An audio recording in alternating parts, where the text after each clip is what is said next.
GS Astrology Gautham Dineshkumar from Virudhunagar. தொடர்ந்து ஒரு 2-3 நாளா வீடியோஸ் போட முடியல. அப்பாயின்மெண்ட் ஸ்லாட் அது இதுன்னு கொஞ்சம் வேலை அதிகமாயிடுச்சு. இனி தொடர்ந்து காணொலிகள். சரிங்களா? நம்மளோட சேனலை சப்ஸ்கிரைப் பண்ணாதவங்க சப்ஸ்கிரைப் பண்ணிக்கோங்க.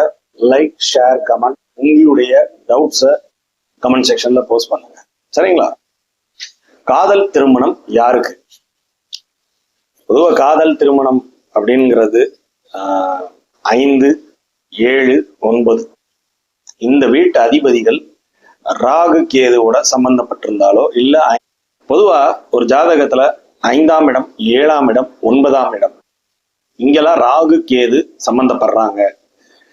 5ஆம் அதிபதி, 7ஆம் அதிபதி, 9ஆம் அதிபதி இவங்களோட கூடி நின்னாலும் இல்ல அந்த இடத்துல இருந்தாலும் கூட உங்களுக்கு காதல் திருமணம் நடைபெறுவதற்கு அதீத வாய்ப்புகள் உண்டு.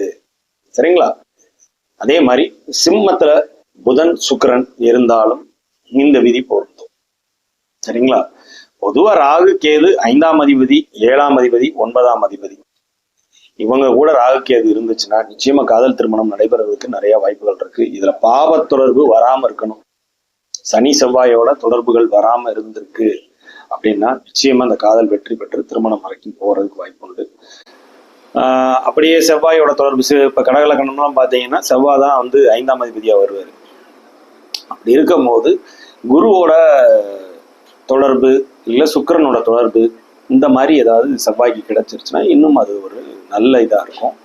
சனியோட தொடர்பு எதுலையுமே கிடைக்கிறது நல்லதே இல்லை. ஸோ இதுல சுபர்களோட தொடர்பு அப்படின்னா குரு, சுக்கிரன், வளர்பிறை சந்திரன், பௌர்ணமி சந்திரன் இவங்களோட தொடர்புகள் இருந்துட்டா இது மேலும் சிறப்பு. சரிங்களா? இதுதான் அந்த காதல் திருமணம் அமையதற்கு உண்டான பேராமீட்டர்ஸ். இது மட்டுமா அப்படின்னு கூட இல்லை, இதுக்கப்புறமும் உள்ள நிறைய இருக்கு. ஸோ தசாபுத்திகள் அடிப்படையிலையும் அந்த மாதிரி அமையறதுக்கு நிறைய வாய்ப்புகள் இருக்கும்.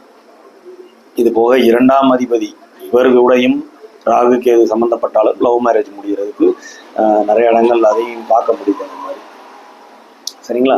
பொதுவாக அந்த ராகு கேது சம்மந்தப்பட்டாலே காதல் வலையை பின்னக்கூடிய அமைப்புகள் இருக்கும்.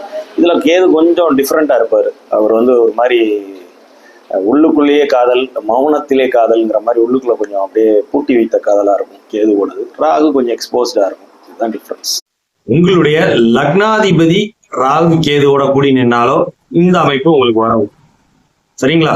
உங்கள் லக்னாதிபதி ராகு கேதுவோட சேர்ந்திருந்தாலும் இல்ல அவங்களோட சாரத்துல இருந்தாலும் இல்ல ராகு கேதுவோட தொடர்பு லக்னாதிபதிக்கு கிடைக்குது அப்படி இருந்தாலும் உங்களுக்கு காதல் திருமணம் கைகூடுறதுக்கு வாய்ப்புகள் உண்டு.